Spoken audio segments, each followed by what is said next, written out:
Now the real question to answer is how fast we can get you that money with least number of clicks and least amount of data.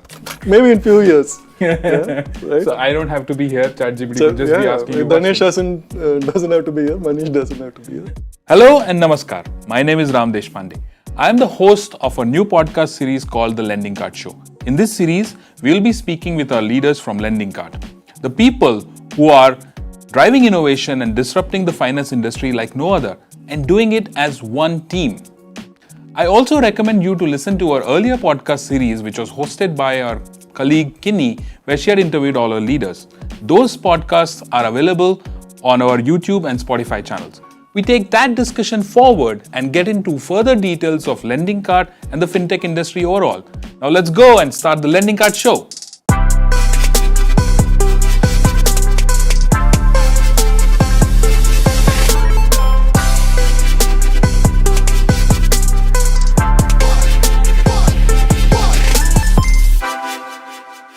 So the past few months or a year or so have been quite interesting in business. There have been so many developments. There's been addition of a lot of new fintech companies, AI-driven developments, metaverse, 5G launch, RBI tokens, and so many more things. For a lot of people and cynics at that, it may seem like these are all just pipe dreams. But at Lendingkart, we have seen 5 consecutive quarters of growth and profitable growth at that. And this has come on the back of significant technological developments. And to talk more about this, today with me in another episode of the Lendingkart Show, we have Manish, who's our president, and Danesh, who's our chief data scientist. Welcome Manish, welcome Danesh. How are you? Hi Ram, I'm good. How are you? I'm good too, thanks. How are you, Super Manish? excited to be here. Oh, great. Yeah. Awesome. So I've heard some great things, Danesh, that's going on recently. You got a new BMW, I heard. Yes. I've been riding it quite a bit. Mostly in Western Ghats and the southern areas. Okay. Itching to make a trip up north sometime. All right. And you've also recently been to Africa? Yes. A 2-week trip to Masai Mara. Did you use any data analytics to choose that place? No. It's just a decision made by wife, so it's quite easy decision. Oh, that's easy. Single Your ML is outsourced. Manish, you're not a biker, but I know that you like driving a lot and you've been on lots of road trips. What's been the longest road trip? Non-stop, 800 kilometers in about 12 and a half hours. Oh, wow. That's a lot. Yeah. And you didn't stop at all? Didn't stop. Wow, talk about being in the driving seat. Yeah, it was fun. I like it. Yeah, and I think when it comes to talking about driving seat, you both are in the driving seat when it comes to all our developments, tech, data-driven decision-making and all of that stuff. A lot is being said right now about so many different developments that have happened in the AI space and all that. Even the recent budget talked about all of this. What's your view on all this? What's going on in the recent past and what's the trend for the future? What do you think? Well, I'll go first, yeah. So I think there definitely is a lot going on in that space, right? And obviously, there's a lot of support from India government. AI space is booming, ML is booming. I think what's really going to happen, if I have to, whatever has happened, right? I think there's a lot of infra that's being developed also, right? India stack, this and that. All the digital public goods. All the digital public goods, right? And what's really going to happen in the future, if I would, next 5 to 10 years, if you will, is I think the data is going to be extremely portable. Right. And consumers would use data as identity. I could actually walk into, either a financial institute or, use an app, use my data to, get different services. If a better customer could actually get benefits of, better data and things like that. So it's going to be extremely portable. And bureaus would have to, I think, up their game, if you will, right? Because almost everything's going to be real time. It's going to be real data. So how do you sort of represent data so that it's much more real time and actionable? Right. Is something that's going to significantly change, I feel. I think the next is embedded financing, right? And you have customers using a certain portal, certain marketplace. And it's always an inconvenience for customers to say, I'm going to go look up or go into another website, go somewhere else to sort of do it. Right. I think with data portability, embedded financing is going to be extremely natural. Extremely natural. And the customers would see the offers there, they would act on it, they would get dispersed real time. So I think that's going to be super exciting space. Right. I think the third space is going to be around programmable money. Wow, what's that? Which is, so today what happens is, if our customers comes in, we basically sanction a loan, disperse the loan into the bank account. That's right. Right. After that point, it's a black box. We don't know what the customer is actually going to do with that money. We hope and pray that it's going to be related to business spends. Programmable money, very similar to CDBC, that the government of India has actually launched, right? Where the RBI actually launched, where the ability to track where that money sanction is going to be used, so that you could actually track the money, you could actually monitor end use, and actually give better benefits to the customer as a result. So I think those are a few things that I see play out in the next 4 to 5 years. So that's something like when you sanction a loan, and like what Harsh had also mentioned was that typically the loan amount is 5% of that person's revenue or total turnover. Yeah. The rest of it is where also we could play a role, like Lendingkart or the similar companies in the world could possibly play a role basis that kind of information. Yeah, absolutely. Okay. Dinesh, what's your take on this? I think with new use cases like embedded finance and all that, I think also the underwriting is going to fundamentally change how we actually decide what kind of products to offer customers and at what rates and so on, right?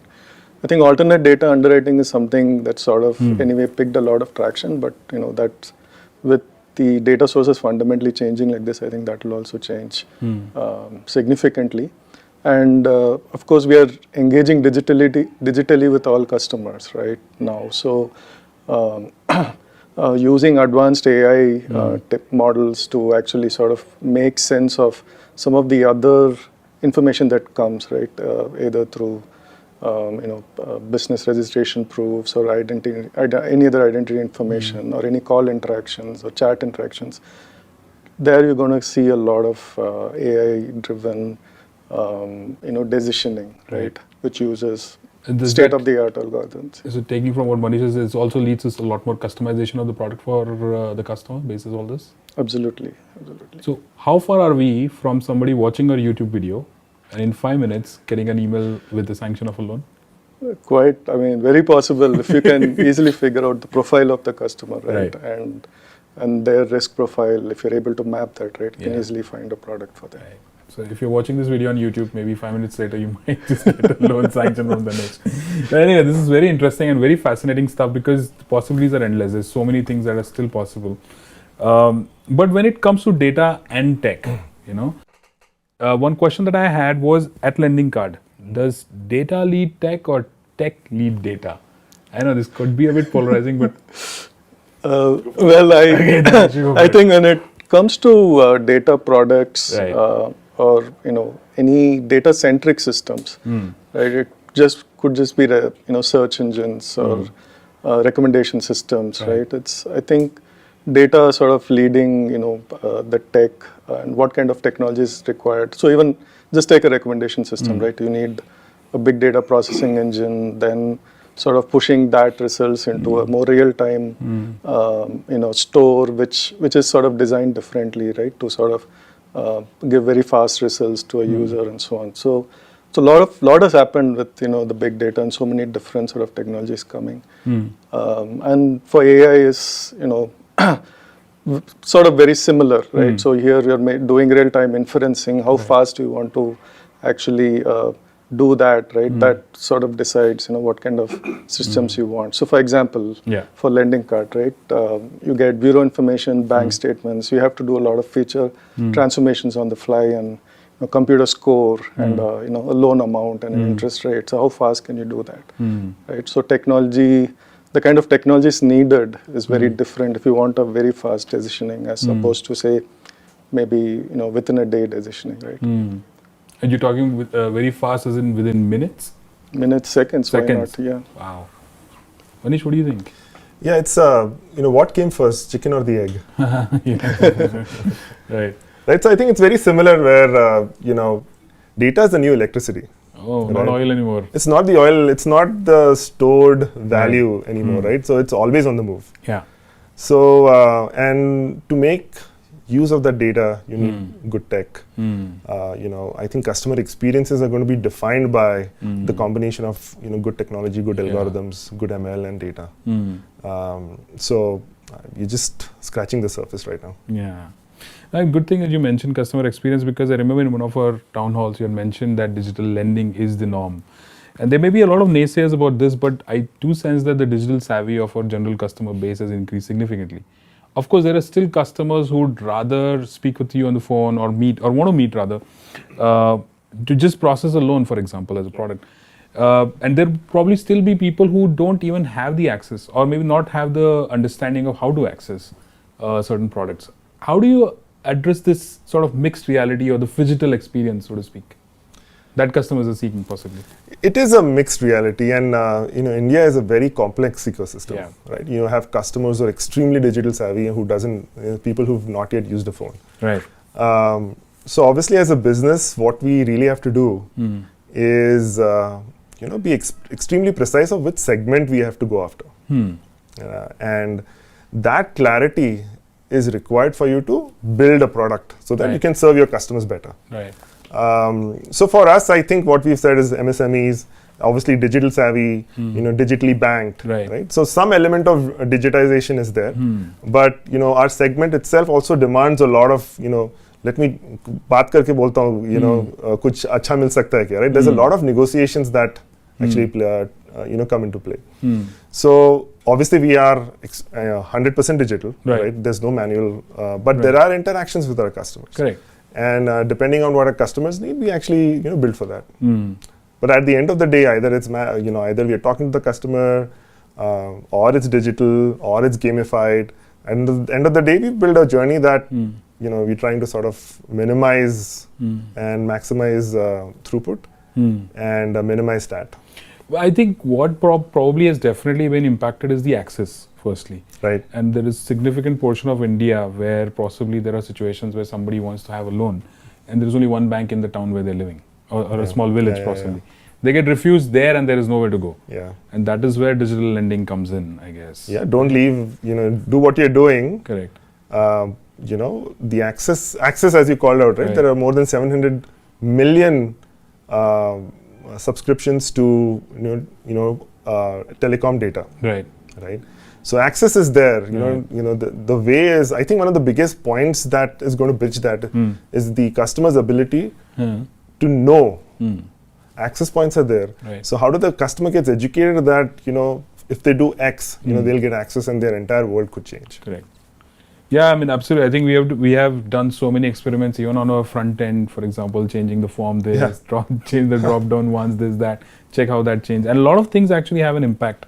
And taking that forward, like, what's the strategy now? Because one is changing what you already have. And second is to look at the emerging technologies that are coming through. Blockchain, AI, all the buzzwords that you give, and no podcast is complete without you talk about these things, right? So how do you see these technologies, the emerging ones that we talk about, changing things for Lendingkart? How is innovation getting incorporated into the regular process? So again, we work backwards from our customers. We are very specific about our customer segment. And when we go into another segment, we think about, what are the things that the customers demand, the ecosystem, all of that. Now, in order to fulfill that, there are different technologies. You have ML, you have deep learning, you have generative AI, you have blockchain, you have algorithms, you have the India stack, right? Yes. I think at the end of the day, it is important to make sure that these technologies are running in the background where the customers don't even notice it. I think that is what we are striving to figure out, where how do all these technologies actually work together, and at the end of the day, the customer gets an extremely seamless experience. Can you take some example from the past, which could possibly serve as a benchmark for how technology suddenly changed something? Not suddenly, but dramatically change an experience. In our field, right? So it's not so much in the past, but one of the things was about just the KYC bit. Right. right? The KYC has been where the only way to do KYC was to go to customer's doorstep, look at the customer, verify, get the document signed. Yeah. Right. What the new regulations and compliance actually came up with was you could do video KYC, you could do CKYC. Correct. Now, what has that done for us? Now, for us, it has reduced our operational cost. It has increased our operational efficiency. Where as the customer comes in, everything is digital, right? We get the information, we collect the documents, we get the bank statements, we do the underwriting in seconds. We tell the customer, here's your offer. We gamify the acceptance. Post that, it should come to a standstill, right? So now with video KYC, it's like, okay, now let's continue to make sure that the customer doesn't even have to leave their workplace, for example. They can continue doing that. And we could serve them better. Yeah, because our customers are business owners themselves. Every minute of their time is basically money for them. They cannot be taken away from what they're normally doing. So Danesh, coming to you, we've seen 5 consecutive quarters of profitable growth, and hopefully we're soon headed for an IPO, right? Yeah. But there's a lot of growth that we have achieved, and we are targeting a lot more. We keep hearing about data helping us through all this, and not just us, a lot of other companies also, in making complex decisions, so to speak. What is this all about? What kind of data or driven complex decision making are we talking about here? Especially in our business, it's quite a simple interplay of achieving targets on your revenue, profitability, or and maintaining the risk at the same time. I think risk is a very key factor, right?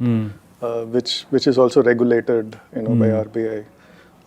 So in terms of revenue, we look at how to sort of improve the sourcing, how to sell better, right? Find the right product fit, find the cross-sell opportunities, and so on. And when it comes to portfolio management, it's about figuring out whether your portfolio remains healthy, right? Are there any segments that are going bad, and what do you want to do about it, and so on. Machine learning is used everywhere. Advanced data analysis is used everywhere, right? We use machine learning for figuring out how to prioritize leads, for example, how to sort of do market mix better, how do we collect better, how do we underwrite better. In terms of portfolio management and figuring out certain strategies, a lot more advanced analytics is done on the data. Like, for example, we use interactive decision trees a lot to figure out certain segments that we want to sort of treat differently or do something about in case their performance is going bad and so on. So in terms of decision making, right? So many of these interactive decision trees sort of analysis sort of leads into a more human in the loop decision making process, right? Where some of these results are presented and certain actions are taken. But some more automated interventions can be designed, which is designed through like machine learning and so on, is done through more online testing or A/B testing. And then you take decisions, whether it's a good system to put in place, right, for that particular problem, and then scale it out. Do you have an example of a human in the loop decision making changing to an automated decision making? Yeah, so we recently did something on pricing in that we are also part of. Patent pending, by the way. Patent pending. And here the problem was to figure out the sweet spot, between what a customer is willing to pay and what kind of profit we can actually make out of it also, right? And how we sort of negotiate better. And so what we did was actually have a sort of a real-time, clustering sort of algorithm where we're able to figure out, this person sort of belongs to this segment and they have this sort of price sensitivity, and sort of then fine-tune the negotiation strategy and give sort of a script to the negotiation analyst. And we did A/B testing on the operations side, and now we are sort of expanding that also on the digital side. Right? So you do need a marketing guy to give you new ideas, basically, right? The ideas can not necessarily, maybe. You should talk about the underwriting automation, right? It's about 77 or 70 odd percent. 70 odd percent. Yeah, straight through processing. Right. So that's just based on... What is that all about? What's straight-through processing? When you say straight-through processing is what? So as soon as the customer, lands on our web or, Right. or comes to the mobile app, right, and they give the consent, to get their information, be it bureau or bank statements. So a set of rules are run, rules and, AI models are run to actually figure out the credit score of this customer, right? And then we have certain additional rules that figures out, whether this person needs a human in the loop treatment. Typically, a credit analyst actually would go through the files or not. Files and sort of understand this person's business better. Sure. Maybe there isn't enough documentation, right? Probably we need to get more documentation and so on to sort of... Even a call to the customer by this person? Yes, call to this customer person. Okay. But the straight-through part is where all of that is everything happens like zero touch. If the person is zero touch enabled, right, you can have a loan in like minutes or hours. Right? So what are the gains have you seen with the straight-through process part? Well, in terms of conversion, in terms of volumes and stuff like that. Yes. I think the conversions is fairly well controlled, I would say, because when we design the underwriting system, we design it for certain approval rates. We figure out the sort of the selection criteria, right, based on the risk bands and so on. So it's sort of designed, tested with A/B testing, and then sort of put in scaled up, right, and then measured over time, right, how it's doing, and then a lot of fine tuning happens on top of it. Right. In terms of any portfolio, actions that we want to take or any additional rules we want to put on the underwriting system. And like what Manish was saying earlier, where technology works so much in background, the customer doesn't even get a whiff of it. But they are straight away impacted by the output. Is that also an example of something like that? Yeah, absolutely. Right. So we determine we figure out their risk profile. We kind of figure out the kind of amounts we want to give them, the tenure, the kind of the product terms and everything, right? Till the first terms generation, it's completely automated if they follow a set of criteria. Right. But Danesh, I have a complaint about this though. You've spent, or you're spending, and your team also probably spends a lot more time on credit analytics than revenue analytics. And other than sourcing though, because earlier I was a bit scared when you were talking about sourcing, and I thought you might just complain about lead quality. And so when are you going to focus a little more on revenue analytics and tell us how to grow our business bigger?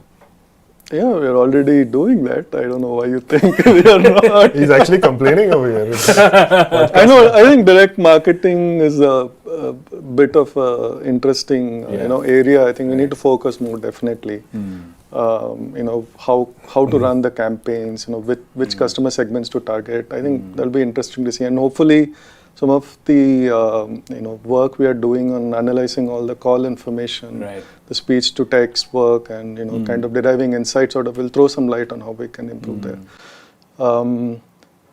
But I think in terms of things like our existing customer base, how we sort of give additional products like renewal products. I think there we have done a lot of good work there, and in fact we're trying to figure out how to sort of improve the efficiency in sort of many of the campaigns that we do, especially for the existing customer base, and that seemed to be because our sourcing is always at like a bit of an arm's distance, right, when it comes to direct marketing, whether it's Google, Facebook, or any other channel that we might exploit.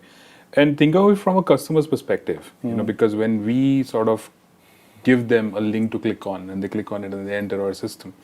Now that is where basically a seamless user experience is key. Right? How do we go about building something that the customers really want to use? Or that's what their need is. What's your view on that? I mean, the past also and how it is continuing to develop. Other than obviously we talked about how AI and everything would change things, but purely the customer's perspective, how is that getting into the building process? Manish? Yeah, see, so the customer is coming in with a very specific need. I want money. Yeah, straightforward. Exactly. Now the real question to answer is how fast we can get you that money with least number of clicks and least amount of data. Yeah. Right. We can basically keep asking for data, and one of the interesting experiences was when customers walk into a branch. Right. Their experience at every single branch is different, right? Because they have to get an additional information of data or a document that the previous branch didn't ask, or different banks didn't ask. Correct. So there's a lot of randomization in how underwriting,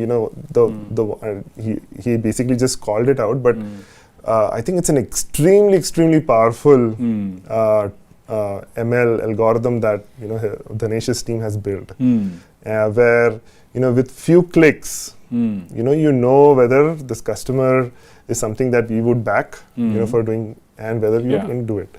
So the experience is to be, how do I get this as fast as possible, with the least number of clicks, and then every year what we're doing is with ecosystem evolving, right? Because the entire ecosystem has to evolve: eNACH, ClickWrap, account aggregator. So this is the infra that the overall government is actually building. The regulators are building. Correct. Right. So how do we sort of sit on top and add our value when it comes to sort of using these interactions? Okay. And which is where I feel Lendingkart, is leading the pack, because account aggregator early adopters, OKIN early adopters, KYC early adopters, eNACH. So, and we monitor those metrics so detailedly that sometimes when we talk to our vendors saying your systems are down, or your success rates have gone up and down, they have to go back and sort of query their teams to figure out really what happened. Yeah, we hear that every Wednesday for 2 hours. But that is how you drive better experiences, and that's our everyday struggle, I would say. Absolutely. And just to add, for the sort of the getting the digital experience right, I think we have to closely mimic what happens in offline in a branch-based model, or what's happening through a call center, and that's where I think understanding how that decision making is happening, for like how a credit analyst decides, right? How can we make this customer more creditworthy? Can they actually get more than what our underwriting system has suggested? And how do we sort of bring that experience on the digital world, right? So few things that we are trying, right? How many bank statements are good, right? Is this okay to use for underwriting or not, right? Use the data that we are seeing from the, what's happening in the operations flow, sort of bring that as a ML-driven intervention in the digital world. And language is a big factor in all this also, right? Because it may not necessarily be as simple a thing as business registration proof is not necessarily understood by a lay customer. Yeah. And possibly English is a problem there. Yeah. Maybe that person is more proficient in his or her native tongue. Yeah. Is there something that you're thinking of on that front? Or is this by listening to calls or something that you're trying to get in, is how big that problem is? Specifically for making sense of the call records, it's an interesting problem because there's so many Indian languages. Indian languages is English mixed, and making sense of that. And a lot of stuff has happened in the deep learning world. In fact, in the cloud, the AWS services are quite good. They give reasonable amount of transcription, and with which you can then make sense of what you can do with that information, right? But I think you're specifically talking about more like internationalization and sort of customizing. Correct. With a different language offering. Even further subset of customization is the personalization aspect of it. For that matter. How about that? Yeah. Which is sort of standard these days in the web experiences, right? You could choose your language of preference, and I think we do support a few languages. Yeah. Cool. And through all this, obviously, you're gathering so much data. You're analyzing so many data points. It depends on who you ask is how many billion data points we have access to, right? I don't know. What was the last count? 5 billion, 6 billion, 7 billion, 10 13 plus. We have 10 plus. 10, yeah. That's easier to say. So it's definitely less than 13 plus. 13 plus. Okay. There you go. So how do you manage all this? I mean, this sounds just like huge amount of work to be done. We have good automated systems. We have data coming from the web app, our transactional systems, which we call like loan origination system or loan management system, right? All of that is sort of brought into a data warehouse, right, through streaming technologies. And there are a lot of data pipelines which basically create sort of summarized views or analytical views, right, on which the data scientists actually do their work on, right? All the metrics that we look at, the 2-hour calls on Wednesday is actually pretty big piece of code that runs on this pipeline, right? Which gives you a whole view of how the business is actually going. So this data is basically the source for all our machine learning work as well, right? Better underwriting models is built on this data.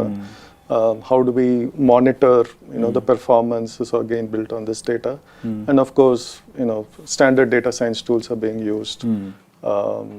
And we're heavily investing in, other AI tools to, sort of make sense of the other information that is coming, like be it bank statements, registration proofs.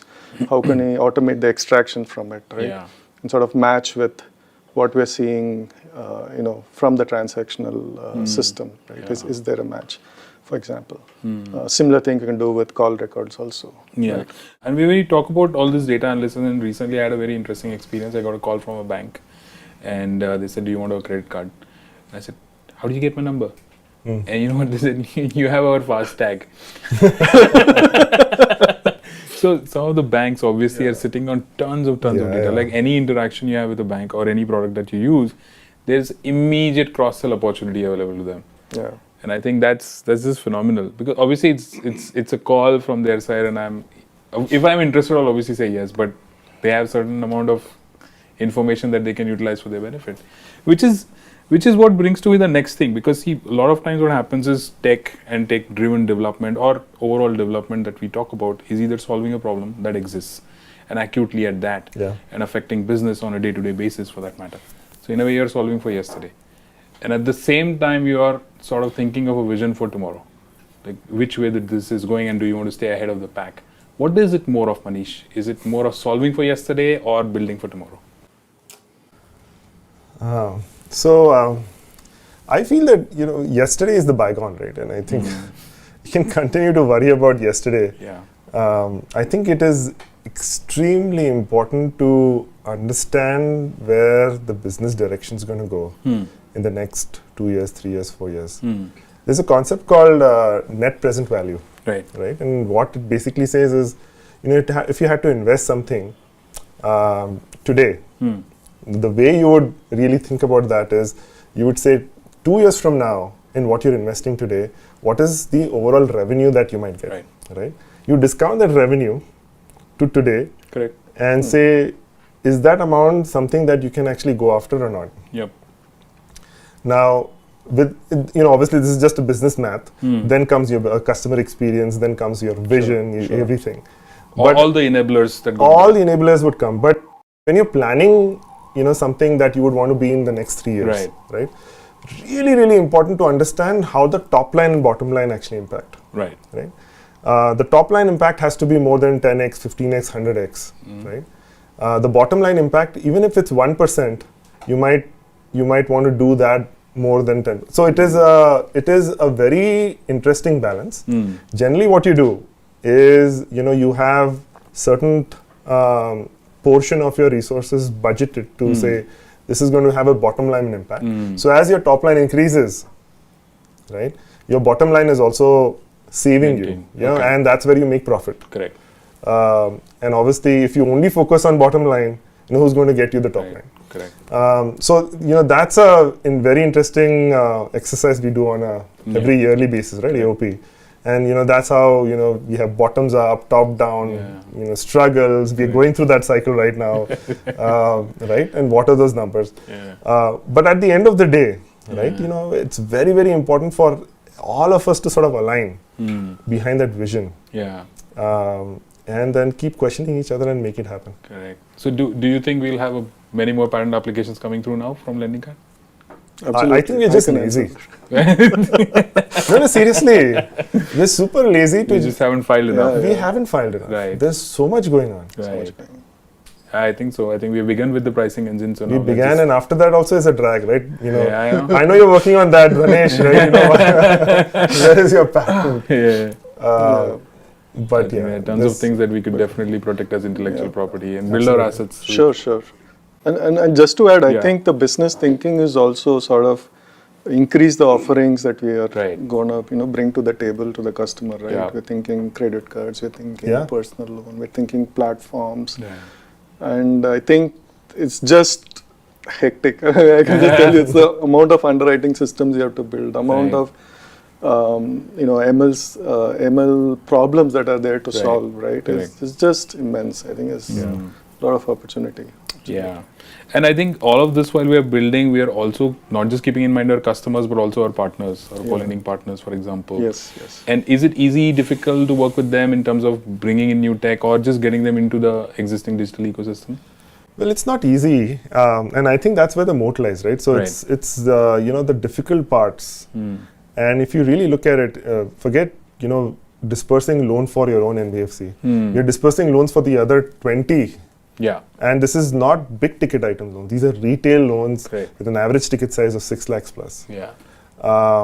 And that is where tech, API, on-time delivery, on-time dispersal, real-time underwriting sort of plays in.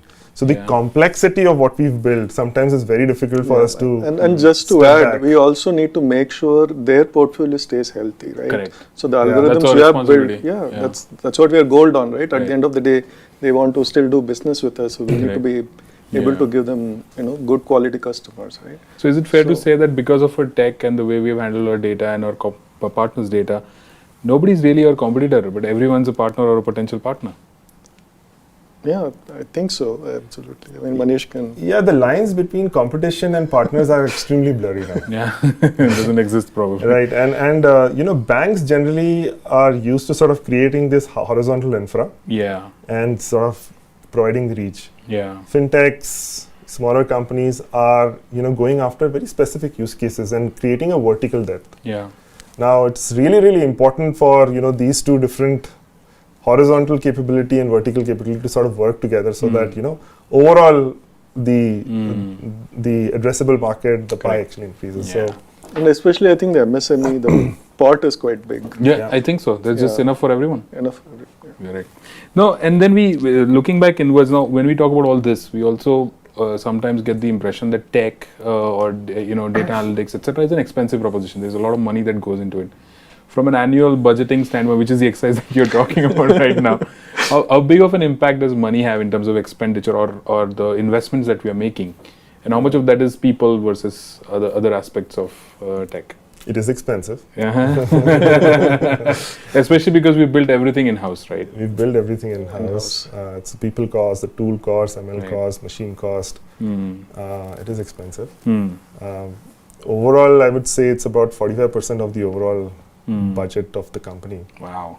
So, that's what it takes to build it. All I can say is definitely a lot more than marketing budget. And we have to continuously drive efficiencies, right? So we invest in the right kind of talent to be able to, create processes or automation within individual teams, right? So you can sort of do things repeatably, reliably and repeatable in a repeatable manner, right? Right.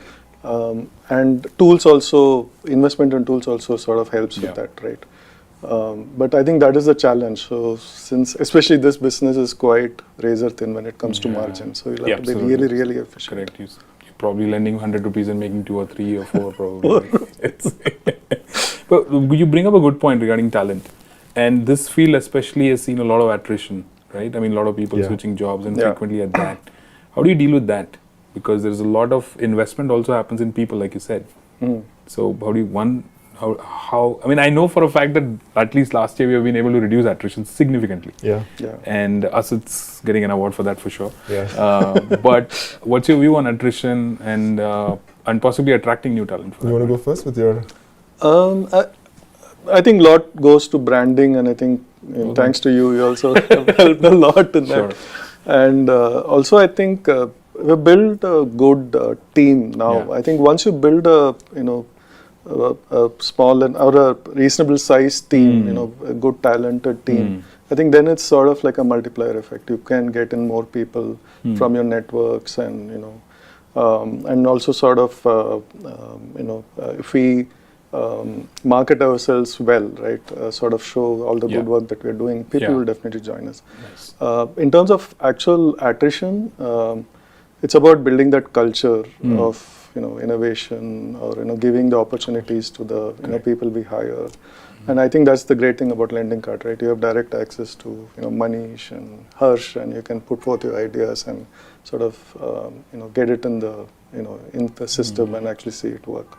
And at least the data science team cannot complain about challenging opportunities because the business team always gives them a lot, right? Yeah. I mean, data science is driving a lot, right? And and I think this is, one of the companies where you talk about quant, right? And this is one of the companies where even the last analyst who's actually on the phone talking to the customer understands quant, right? And correct. And these are the numbers to see, these are the numbers to talk about, this is why you do it. If you sell below this level, your overall company ROA is going to be impacted.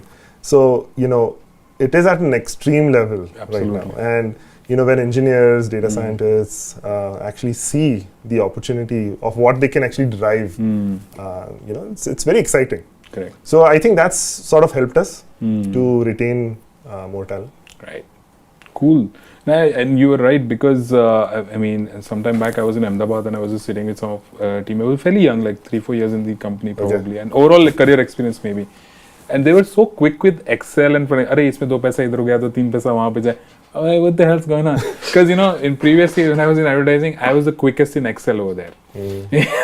Like, I knew VLOOKUP,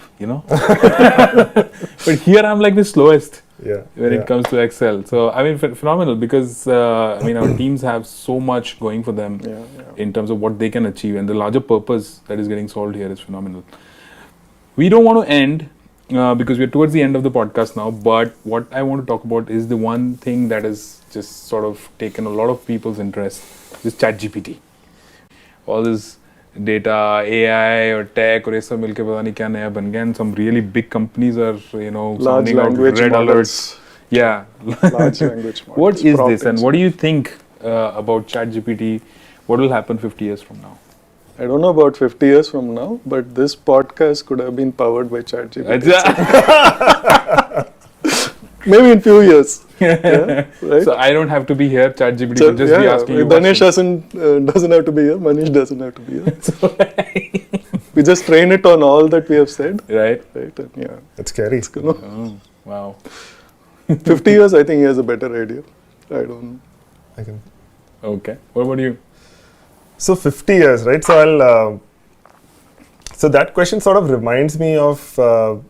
Human history and mankind, of mankind, right? So I had read this book from Sapiens. Have you read that book? Very interesting book, right? The brief history of mankind. Correct. Essentially, what it sort of calls out is there are different revolutions that a mankind has gone through. Correct. It started with cognitive about 17,000 years ago. Right.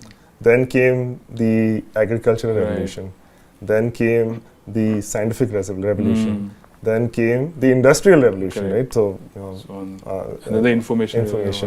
Then came our compute, right? 1980s के आसपास computer आया सबके पास. उसके बाद, then what do? Then you have internet, right? Internet, information exchange become on the tip. Everybody's sort of understanding that. Then came, internet was about 1990s. 2000 में आया mobile, right? Mobile revolution. Everybody had a mobile. You could do most of the compute using your mobile phones. Right. And 2010s is about AI and IoT. Right. Now 2020s plus is what we're talking about: Web3, generative AI, Chat GPT, things like that, right? So if you just look at the overall history. What has really happened with us from a mankind perspective is more efficiency, higher productivity, resources, capabilities are moving towards infinite, like more and more capabilities. Your resources are moving infinite, right? You have energy, right? Nuclear fusion, nuclear fission, solar energy, right? So I feel 50 years from now, right? If I have, and I'm a rational optimist, right? So it's going to be good, right? And the reason why we are doing all of this is so that roti, kapda, or makan, we don't have to worry about, right? Comfortably, we should get what we have to get. So I think after that point, we're going to come back to zero, where the cognitive revolution is going to start, because we'll have enough capabilities where I can get food when I want, I can do whatever I want. Then you can be the explorer, right? Bahar kya ho raha hai, different space mein kya ho raha hai. I think that will give us time to sort of think. Thinker will be a job description, a job role. Wow. So that's what I think. Yeah, very interesting. Very interesting. But I have a probably a thing that most of these technologies are ultimately just used for entertainment.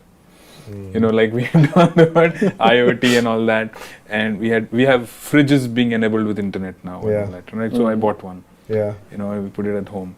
So many things are possible. The fridge could order for you. It will check inside what's not there. Exactly. The milk has gone bad. And So you don't have to do much, right? Correct. But तो what क्या happens करोगे आप? really is मेरा cook उस पे गाने बजाता है. You have a different problem, right? But what you said is phenomenal, because I think we just don't know yet completely. Yeah. And that is the whole point. Like, it's all going to go back to that, Yeah. basically. And we don't know how much is going to go on. But what we know for sure is that at the moment, at Lendingkart, we have tons of things to do for sure. And it was great to listen to all of that stuff that you talked about at Lendingkart, otherwise, and phenomenal stuff to discuss further. And hopefully we should do this again. So thank you so much for both of you. Had a great Thank time. you, Ram. Thanks for all the Yeah, I had interesting a great questions. time too. Thank you so much. And thank you all for watching. Stay tuned for more. Thank you for watching the Lendingkart show. All our episodes are available on our YouTube and Spotify channels. I'm Ram Deshpande, signing off. Take care. Bye-bye.